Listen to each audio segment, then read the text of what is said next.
Hola, somos Bio y esta es La Biosfera, un espacio donde conversamos con los protagonistas de nuestras historias.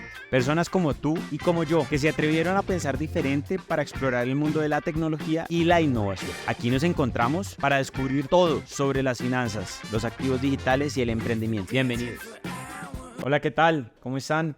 Bienvenidos a La Biosfera. Bueno, hoy vamos a tener una conversación muy interesante para todos estos adictos o las personas que realmente les interesa el tema de blockchain. Y vamos a explorar con un invitado muy especial un poco de cómo surge blockchain y de dónde arranca todo. Es con el primer bloque de Bitcoin en 2008, en donde realmente lo que vivimos en 2008 fue una consecuencia o un rechazo a todas las dinámicas que estaban sucediendo en el sistema financiero tradicional, y unos intelectuales decidieron construir un esquema de validación de información que propiamente es la blockchain, pero que realmente esta tecnología ya existía desde hace muchos años. Aquí lo que se le dio fue un valor de uso, y en el 2008 pues realmente Bitcoin se consolida como el mecanismo de validación de bloques más importante pues en todo el ecosistema. A partir de esto, desde 2008 hasta la fecha, hemos visto una gran adopción de toda esta tecnología a nivel mundial, y muchos casos de uso se han derivado propiamente de esta tecnología y de otras blockchains que han surgido tomando como referencia el concepto de Bitcoin. Hoy tenemos como invitado a Felipe Montes. Él es el CEO y cofundador de Cravata y uno de los emprendedores colombianos que también se atrevió a construir sobre la tecnología blockchain. Entonces, pues sin más preámbulo, ¿qué tal, Felipe? ¿Cómo estás? Hola Andrés, bien, bien. Muchas gracias por la invitación a la Biosfera. Bueno, no, este es un espacio que nosotros siempre hemos buscado, en donde queremos hablar con personas que se atrevieron a ver de manera diferente los problemas a los que nos enfrentamos a diario todas las personas. Entonces, muchas gracias, Felipe. No, pues un gusto y pues para hablar de blockchain siempre firme y listo. Bueno, muy bien. Con Felipe ya han sido varias las veces que nos hemos encontrado en diferentes espacios. Con Felipe hemos compartido en diferentes eventos del ecosistema blockchain en Colombia. Y la última vez le dije, venga Felipe, yo quiero que usted esté en la Biosfera, nos cuente su historia, que nos cuente como esos retos, esas dificultades, esos aciertos que ha tenido, porque yo creo que emprender en Colombia de por sí es difícil. Emprender con tecnologías emergentes es aún más difícil, pero cuando usted le mete la salsa secreta de activos digitales, todo se complejiza mucho más. Felipe, cuénteme un poquito de su trayectoria, qué ha hecho usted y bueno, como qué es lo que hace Cravata. Bueno, no Andrés, pues yo he hecho 4 cosas en la vida. La primera, yo hice un doctorado en ingeniería en sistemas complejos y en sistemas complejos pues justamente lo que uno estudia es cómo se interconectan los agentes de un sistema para tener entre ellos relaciones, qué emerge de ahí. Y en ese momento fue que un amigo, que de hecho hoy en día se autodenomina panadero y anarquista del futuro, me habló de Bitcoin. Eso fue en 2012. Entonces llevo 11, bueno ya 12 años en este mundo y ahorita le hablo un poquito más de eso. Lo segundo que hice en la vida fui director en un ministerio, en el Ministerio de Educación. Tuve a cargo la calidad de la educación superior del país y ahí sobre todo fui uno de los participantes en la ley de inspección y vigilancia. Entonces todo ese proceso regulatorio yo creo que hoy en día además me trae recuerdos, hoy en día que estamos regulando los activos digitales en Colombia y hay muchas cosas en común ahí que están pasando. Lo tercero, yo he sido consultor en analítica de datos, también profesor de la Universidad de los Andes, asociado de planta de ingeniería industrial, donde dirigí las maestrías de analítica de datos y fui, digamos, el coordinador y la persona que lanzó, dirigió toda la maestría de analítica de datos en Coursera, que es la primera en español en el mundo. Y, digamos, eso me ayudó también a entender que los datos y los sistemas por donde fluyen los datos hay mucha fricción. Y la descentralización, la seguridad y la velocidad son atributos que debemos procurar tener en cualquier sistema y el blockchain los tiene. Y por último, en 2018 emprendí mi primera empresa ya de activos digitales con Juliana, mi hermana, también ella es ingeniera civil. Y ahí lo que nosotros empezamos a hacer fue trading. Hicimos bots con algunos exalumnos graduados de la universidad y empezamos a notar que toda la fricción del sistema realmente no era tanto hacer el trading con activos digitales, sino realmente uno cómo puede pasar pesos a activos digitales y viceversa. Ese es todo un mundo donde en realidad al final lo que nosotros percibimos es que depende del compliance, del conocimiento del cliente, del riesgo transaccional que eso implica, y ahí montamos uno de los primeros sistemas de cumplimiento que hubo en Colombia para activos digitales. Eso lo hicimos con firmas de abogados, etc. Y ahí en 2022 fue que vimos la oportunidad de llevar ese negocio que era, digamos, propietario, con dinero propio y de algunos amigos y familia, a crear una startup que se llama Cravata. Y de ahí pues Cravata nace con ese sueño, nace con el sueño de crear una infraestructura que permita que cualquier negocio elimine esa fricción de tener una conversión entre peso colombiano, acá en Colombia o en cualquier país de Latinoamérica, que eso hablamos más tarde, a activos digitales y vuelta. Y para eso Cravata nace como ese backend que respalda a los negocios para que crezca la actividad comercial basada en activos digitales en la región. Súper. Pues yo me acuerdo mucho que realmente, bueno, digamos que nosotros, todo esto surge de un poco de esa experiencia en donde nosotros dijimos como, oiga, hay una oportunidad en el mundo de activos digitales, sobre todo en esos puntos que usted menciona, y es realmente todo esto que vive en un mundo digital, muchas veces lo complejo es que se conecte con la realidad, porque de alguna manera cuando esto arrancó, cuando arrancaron todo el tema de los sistemas de blockchain, todo el tema de en sí la blockchain, pues nadie se preocupó por cómo esto iba a estar interconectado con un mundo real. Y es que realmente ahí es a donde surgen como los puntos más sensibles y a donde hay mayores oportunidades, porque cuando todo funcionaba en el mundo digital no era necesario este puente. Y creo que ahí es a donde, pues tanto ustedes con Cravata como nosotros con Vivo dijimos como, ahí hay una oportunidad, y creo que esa es parte de donde usted también busca resolver esos problemas, porque muchas personas hoy en día derivan sus ingresos, derivan sus salarios, derivan sus negocios sobre un mundo digital, pero no tienen ese puente, y eso es, entiendo yo también, que es el foco que ustedes están atacando en Cravata. Sí, exacto. Nosotros notamos varias cosas. Lo primero que notamos es que es como cuando cambiamos de tener cartas al correo electrónico. Digamos, los activos digitales son lo mismo, pero en el sistema financiero. Vamos a pasar de tener dinero en efectivo o dinero, digamos, materializado en activos como el oro, ya en unas plataformas digitales donde se ven representados. Y eso elimina la fricción de que ese dinero pueda andar por el mundo a velocidades instantáneas, sin espera, con bajo costo. Entonces, claro, esa fricción que usted dice, pues en el mundo de la carta más o menos la resolvió el escáner, porque la gente empezó a escanear el papel y empezó a digitalizarlo. Nosotros estamos montando como una infraestructura de escáneres. Solo que al tener escáneres, pues para el mundo financiero, pues es importante tomar en cuenta más variables de riesgo. Por eso nosotros en Cravata lo que más cuidamos y más le trabajamos es a nuestros sistemas de cumplimiento y de manejo de riesgos. Porque si eso funciona, ya el resto es desarrollo tecnológico. Y precisamente ahí era como mi pregunta, y es, ¿cómo surgió la idea de Cravata? O sea, digamos que usted nos cuenta, oiga, yo tenía esta trayectoria, yo arranqué con una empresa de trading propiamente, en donde aprovechaban una oportunidad de arbitraje, por decirlo así, que se estaba dando en el mercado local. ¿Y cómo surge esta idea de Cravata? Y al final, ¿quiénes son las personas que más se benefician de lo que ustedes están construyendo en Cravata?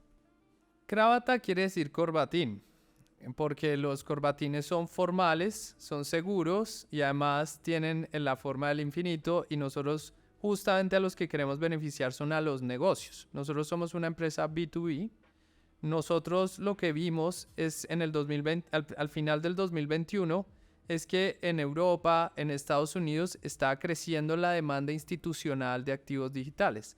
Es decir, ya las empresas se están metiendo, Tesla empezó a ofrecer pagos en Bitcoin, Starbucks metió una infraestructura de Bitcoin, PayPal empezó a pensar en el proyecto que hoy en día ya es una realidad.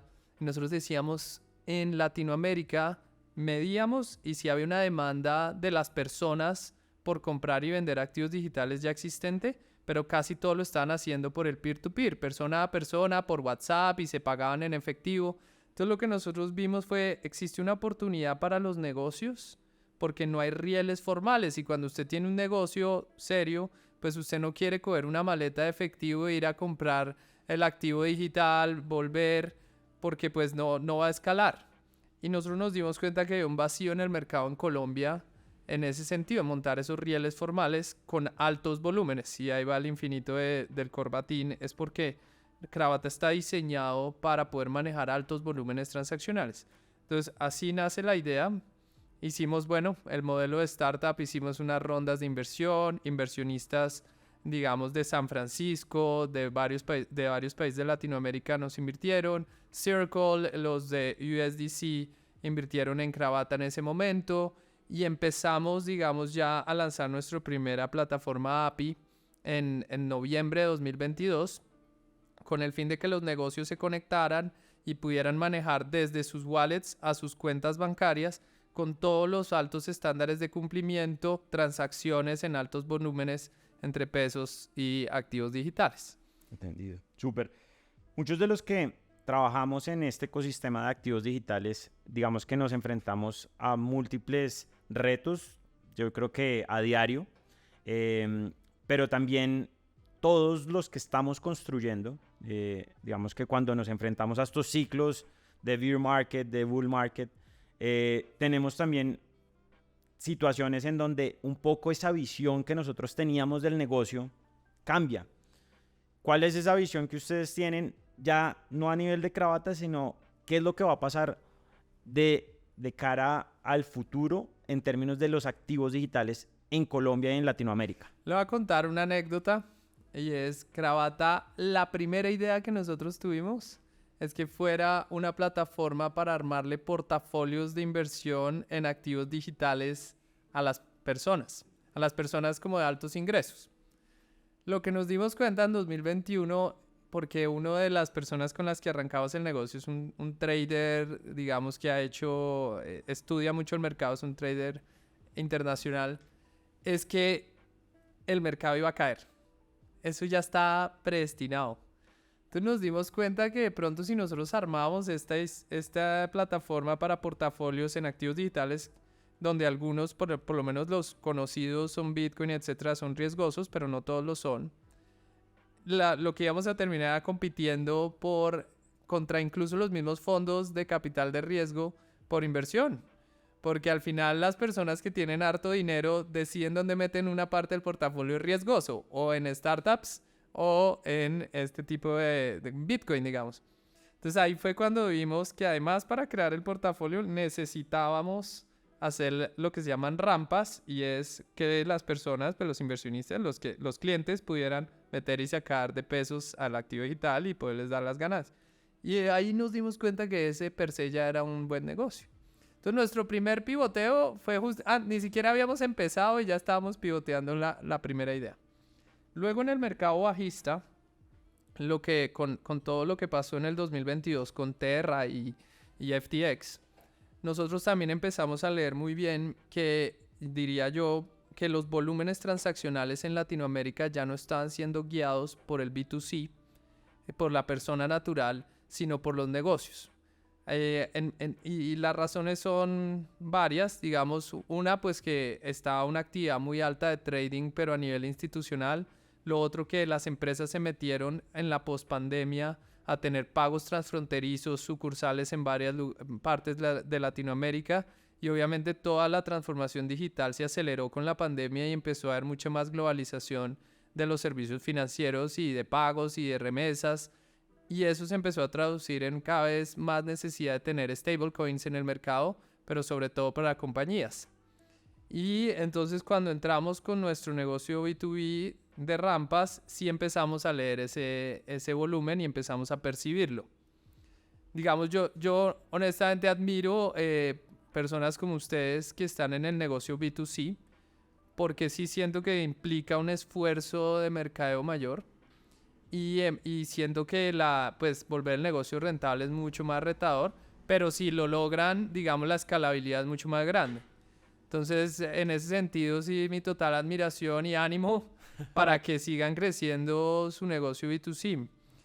Ahí en Cravata sí tomamos, digamos, desde el principio la decisión, vamos a hacer B2B y nos vamos a extender al B2B2B, y es que nuestros clientes puedan atender a sus clientes empresariales con nuestra plataforma. Y algún día vamos a pasar al B2B2C, pero eso lo vamos a hacer cuando veamos un ciclo de mercado alcista. Incluso esto que dices es bien importante porque nosotros cuando arrancamos, y esto ha sido también un poco el pivot que hemos tenido como compañía, nosotros arrancamos enfocados claramente en B2C, nos enfrentamos a estos mismos retos como, oiga, el problema es, vaya y usted le explica a una persona que es un dólar digital.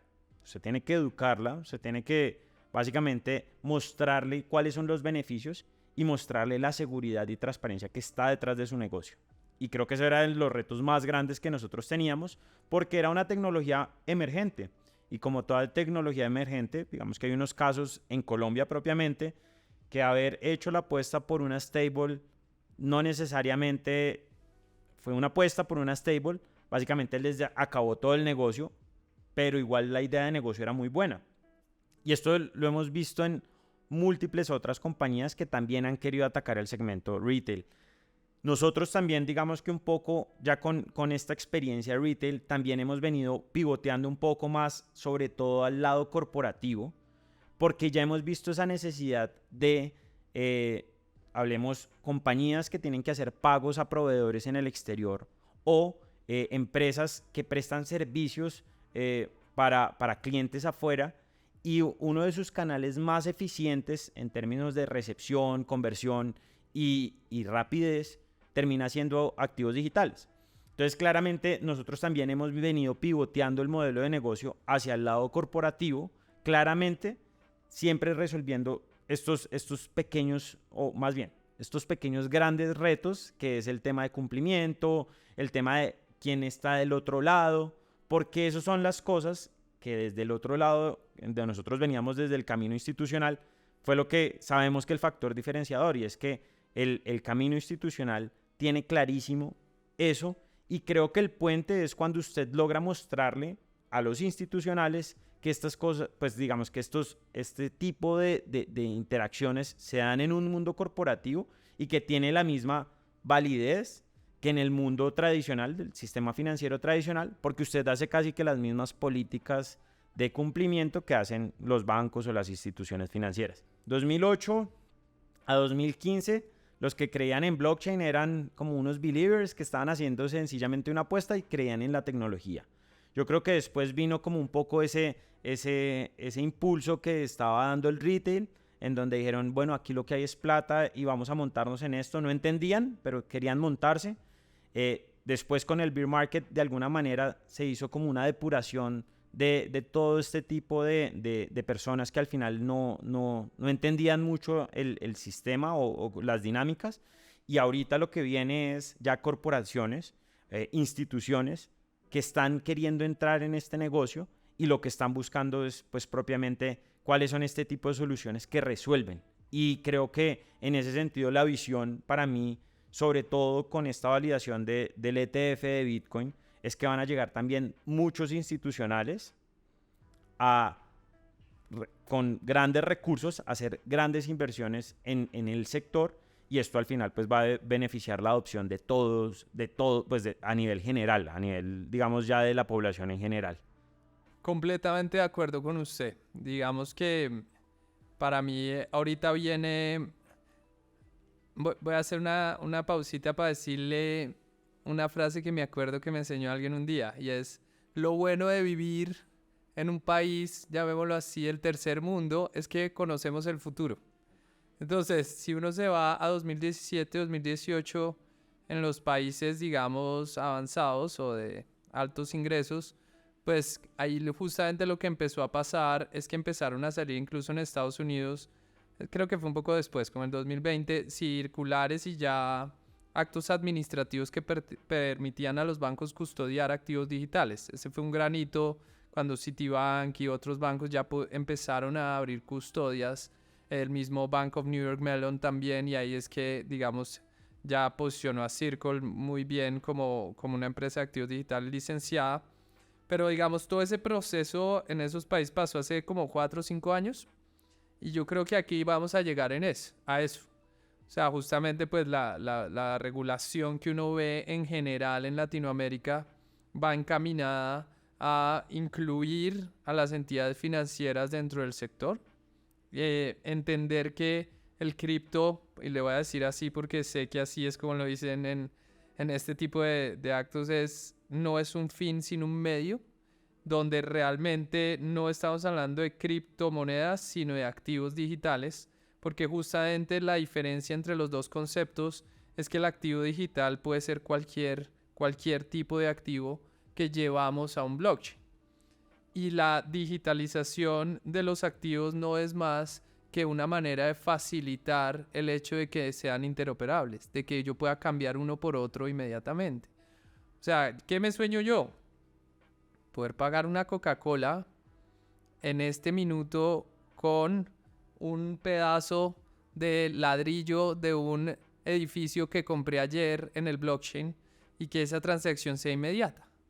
Poder vender ese ladrillo y pagar la Coca-Cola y que haya alguien dispuesto a querer ese ladrillo a cambio de darme la Coca-Cola. Y que además lo reciba ese pedazo de ladrillo o ese pedazo de activo digital lo reciba inmediatamente la otra persona. Que creo que ahí es donde está la mayor fricción. Exacto. Y que haya como liquidez en los dos lados, pero además no haya fricción tecnológica a la hora de hacer el intercambio.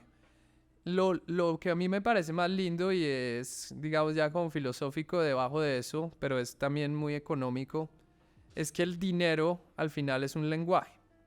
Y lo que hemos hecho tradicionalmente en los últimos 100 años los humanos es coger el dinero y guardarlo.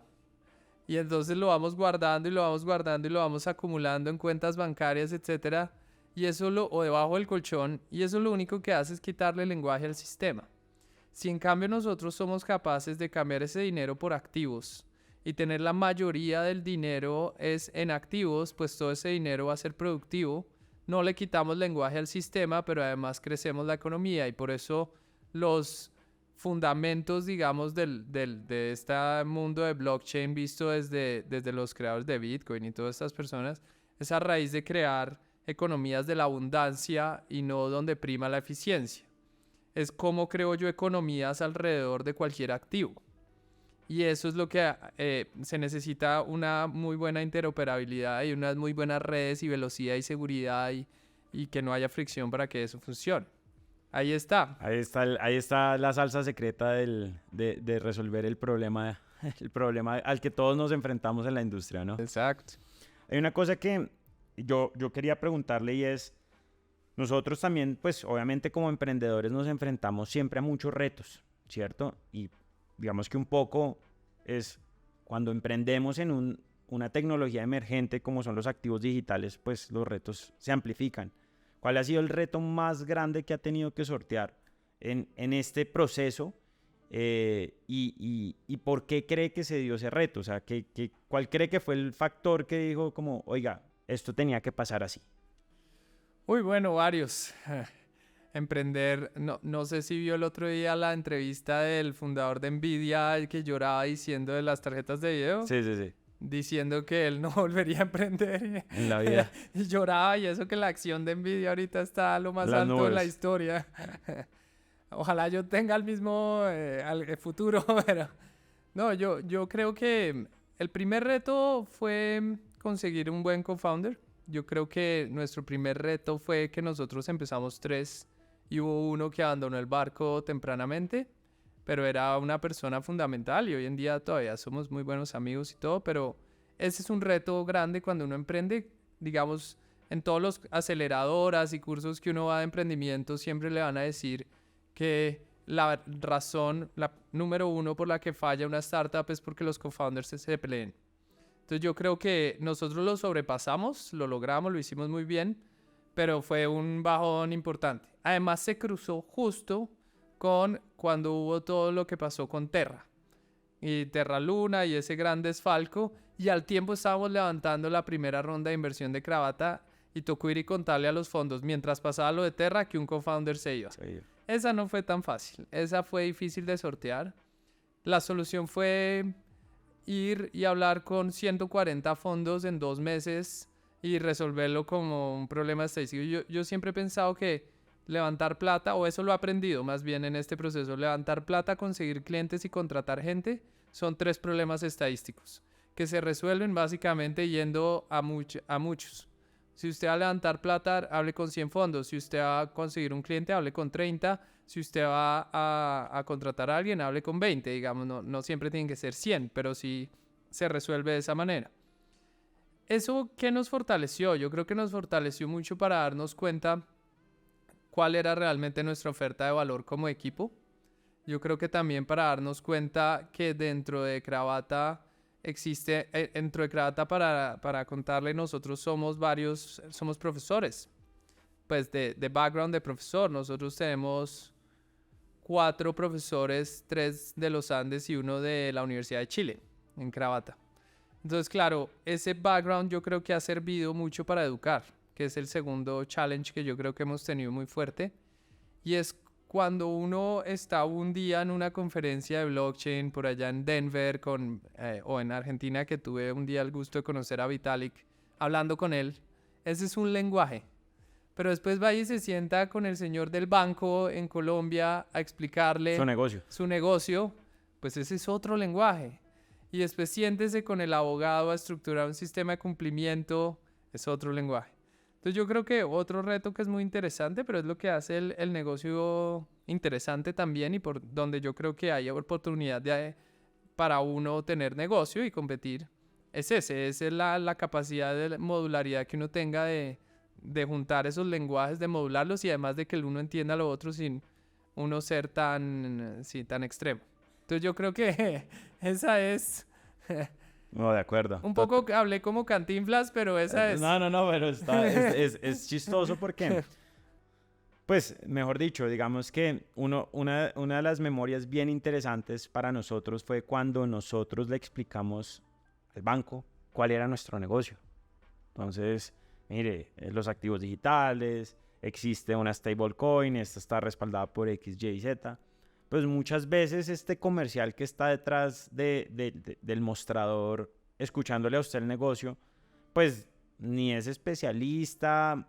Lo máximo que habrá escuchado de blockchain o de activos digitales es Bitcoin o Ethereum, y lo primero que piensa es en toda la volatilidad de estos activos, pero no en nada de lo que está detrás. Y ahí es un poco lo que usted dice, es cómo yo adapto mi lenguaje, también atando también al tema del lenguaje, a que las personas del común entiendan lo que uno está construyendo, que entiendan al final qué es lo que está resolviendo y cómo con la tecnología usted está realmente, yo creo que ampliando el alcance de uso de este tipo de soluciones que surgen derivadas pues de la blockchain. Le voy a contar otra anécdota. Uno de los fondos inversionistas nuestros, cuando la persona nos invirtió, nos dijo el sí, la pregunta justo antes de hacerlo fue, mire, a mí realmente yo ya sé quién es, pues ya averigüé quién es usted, quiénes son ustedes, ya averigüé qué hacen, sí, ya sé que, digamos, si están haciéndolo ellos,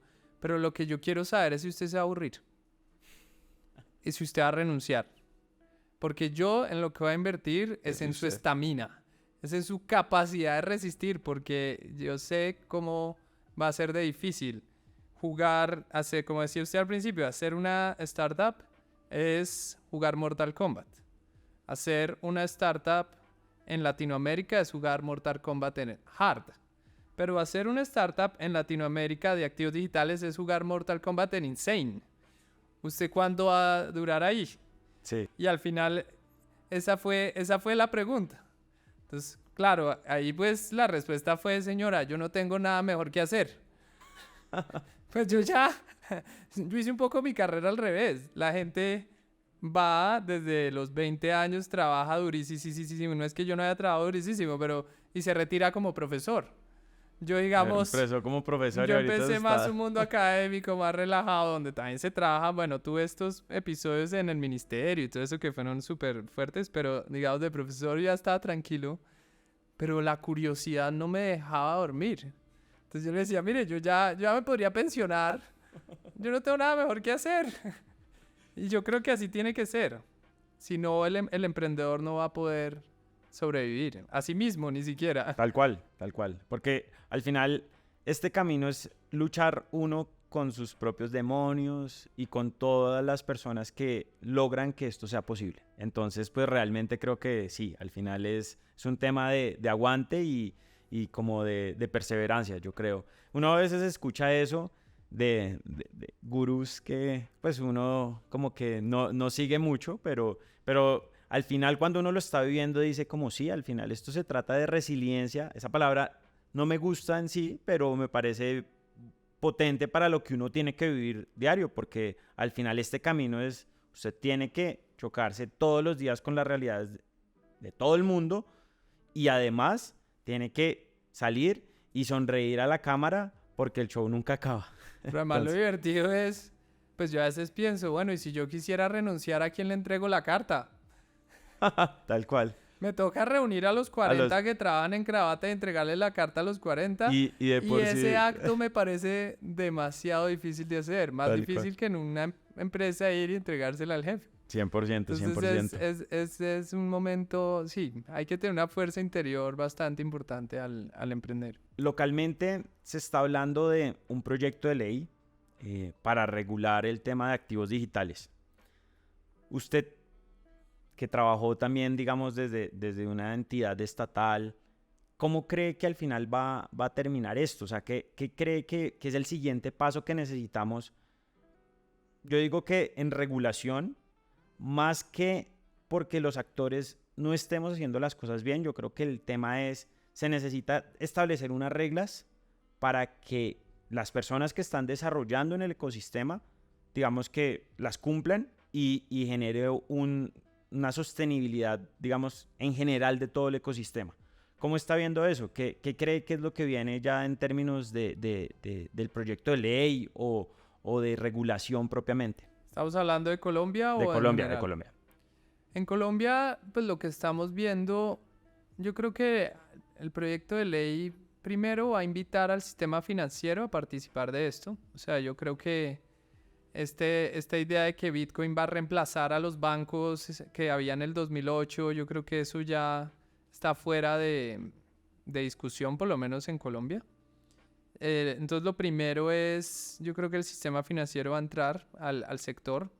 Estamos nosotros los proveedores de servicios de activos virtuales que justamente lo que vamos a tener que, digamos, a mostrar, y ya lo hacemos, pero ahora hay que mostrarlo, es nuestra capacidad de manejo de riesgo al mismo nivel de una entidad financiera e incluso poco a poco yo creo que vamos a empezar a convertirnos en entidades financieras. Lo otro que veo es que la participación del Banco de la República pues va a ser fundamental en dos sentidos. Una es toda la emisión de peso digital.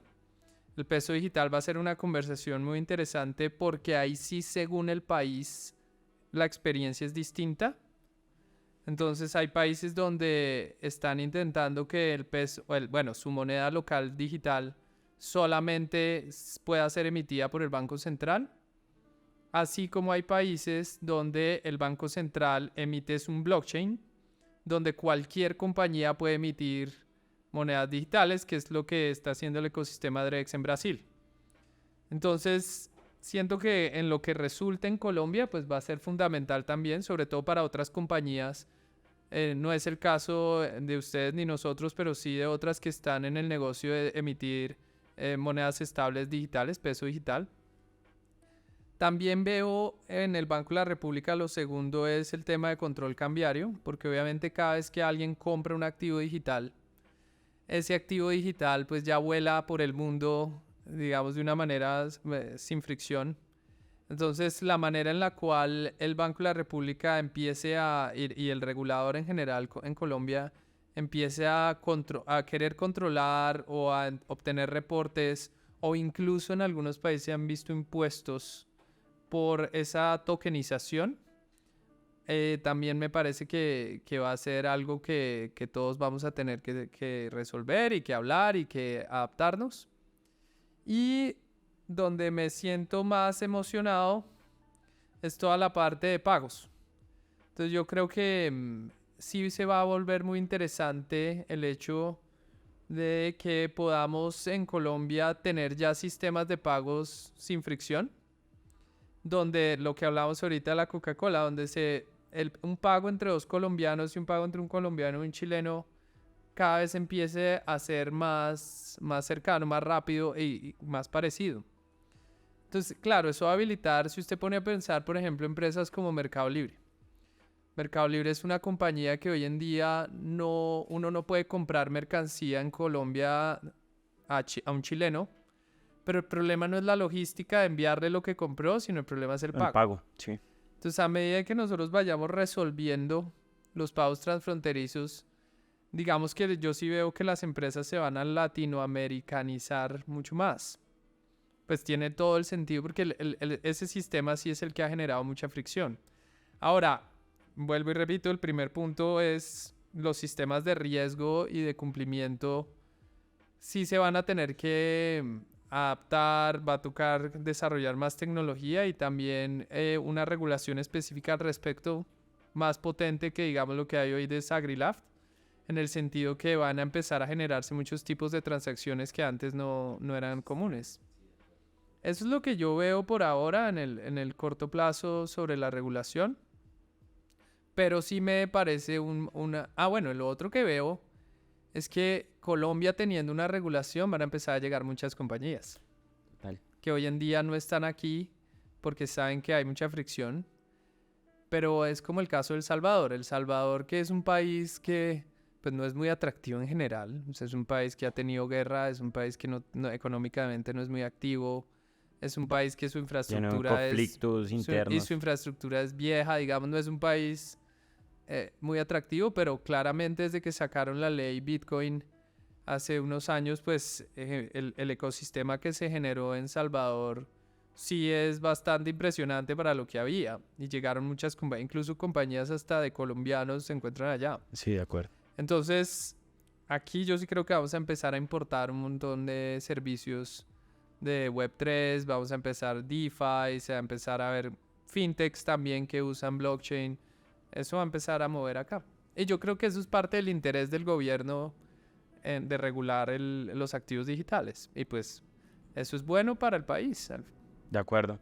Bueno, no, Felipe, pues digamos que ya con ánimo también un poco de hacer el cierre quisiera preguntarle o como basado en esa experiencia también que ha tenido con Cravata, como, bueno, ¿cuál es ese consejo que le da a esas personas que quieren emprender?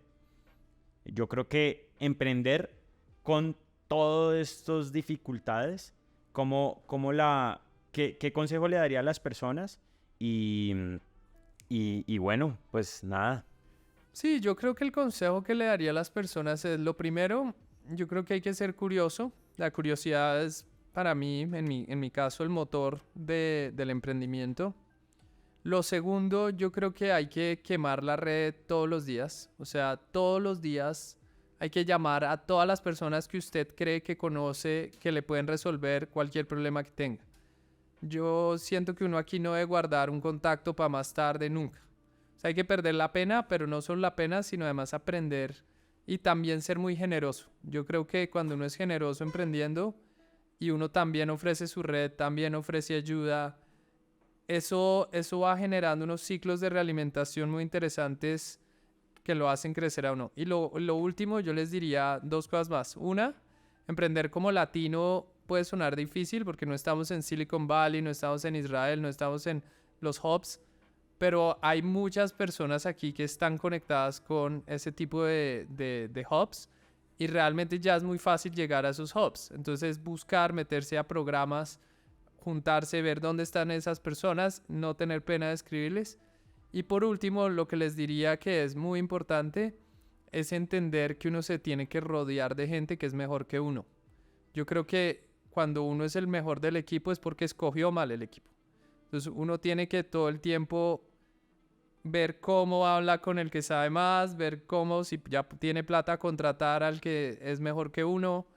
Y en general esa filosofía permite que uno crezca y que ese sueño se vaya materializando. Bueno, Felipe, de verdad muchas gracias por haber venido aquí a la Biosfera, por haber destinado este tiempo, por habernos contado su historia con Cravata.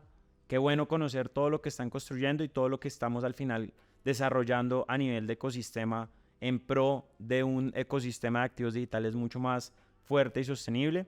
Y bueno, a ustedes muchas gracias por haber destinado este tiempo a escucharnos acá en este capítulo de la Biosfera. Invitados a que sigan en las redes a Cravata, que nos sigan en nuestros próximos videos de la Biosfera.